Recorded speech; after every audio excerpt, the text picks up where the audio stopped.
डिग्रस जवळील अरुणावती धरणाचा मासेमारीचा ठेका हा गत अनेक वर्षांपासून नवी मुंबई येथील ब्रिज फिशरीज कंपनीने घेतला असून दरवर्षी हे ठेकेदार धरणामध्ये लाखो मच्छींच्या पिल्लांचे बीज सोडतात।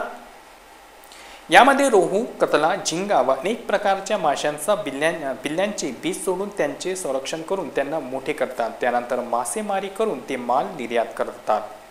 या कंपनीचे ठेकेदार हे अनेक स्थानिक लोकांना नोकरी देऊन त्यांना रोजगार देतात। या धरणातून काही मच्छी चोर रात्रीला अनेक वेळा मासे चोरून नेत असताना पकडले, परंतु त्यांच्याकडील मासे घेऊन परत त्यांना सोडून देतात। काही मासे चोरटे रात्रीला झिंगे व मासे चोरून नेऊन ते बाजारात विकतात व कमाई करतात। हा त्यांचा नेहमीचाच धंदा झाला असून अनेकदा या चोरट्यांना ठेकेदाराने मासे व झिंगे चोरून नेत असताना पकडून देखील सोडून देतात।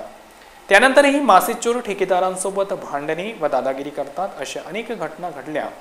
कित्येकदा डिग्रस पोलीस स्टेशनमध्ये सुद्धा तक्रार दाखल झाल्या आहेत। मात्र ठेकेदार हे रात्रीला झिंगे व मासे चोरी करीत असताना पकडून देखील त्यांना सोडून देतात। मात्र काही मच्छी चोर ठेकेदारांसोबत दादागिरी करीत हुज्जतबाजी करतात व हेच मच्छी मार लोकांमध्ये ठेकेदारांविषयी गैरसमज पसरवून संभ्रम निर्माण करतात। अशीच घटना दिनांक 15/7/2025 रोजी सायंकाळी 7:30 वाजताच्या दरम्यान घडली। काही मासे चोर झिंगे व मासे चोरी करीत असताना ठेकेदारानेच पकडले असता ते ठेकेदारासोबतच हुज्जतबाजी करीत लोकांमध्ये ठेकेदारांविषयी गैरसमज व संभ्रम निर्माण करीत 15 ते 20 लोकांना जमा करून ठेकेदारासोबत दादागिरी करतात।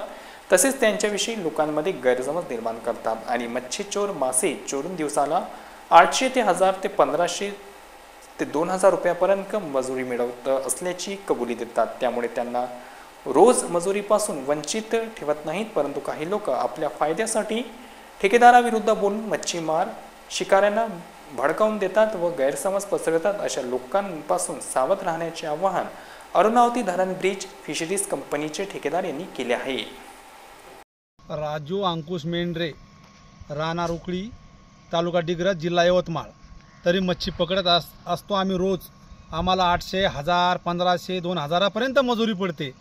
पण लोक काही याच्या मच्छीची चोऱ्याची प्रयत्न करते।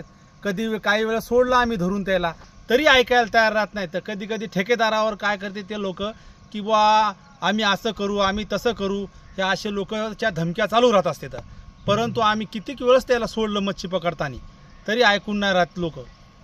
आम्ही इथं मासोळी पकडायचा व्यवसाय करतो, तरी आम्हाला मच्छी सापडते, कधी झिंगे सापडते,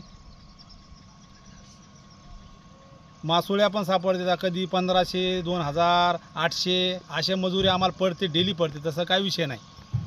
तरी आम्ही मच्छी पकडायसाठी कधीच माघार घेत नाही। मच्छी पकडून ठेकेदाराला त्याला देऊन देतो। ठेकेदाराचा काही याच्यात दोष नाही।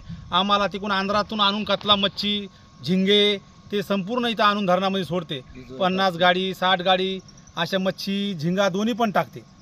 आम्हाला मजुरी पडते, मजुरीचा विषयच नाही आम्हाला।